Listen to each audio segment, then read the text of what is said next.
Information policy arrived in 1971, and the first officer coming in was the head of the Army Psychological Operations School. We had the top man there at my elbow. I was sharing information with him. He was then sharing techniques and ideas with me. So I sort of grew up with him in the early stages. Quite often we were trying to influence people where we had no direct access to them. Because we had the relevant intelligence, if we could plant it in the right way, you could, for example, if one person was suspicious of another for some reason, you could increase that suspicion. So it was that type of activity.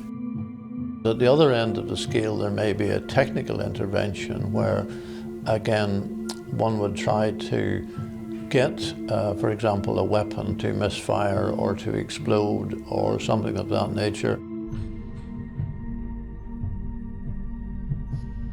A visiting journalist going down the corridor to the press office would almost see the whole corridor as part of Army Public Relations. When the press raised questions, then the relevant journalist would be passed through to me in my office for a more in-depth briefing. So we then, from a Psyops point of view, either had an agreed position which we would take on this, feeding in the various themes that we wanted to put across, or in certain cases we had a number of journalists who were much more pro the role of the Armed Forces in Northern Ireland, and we would then call them direct and explain the background that we wanted to put across.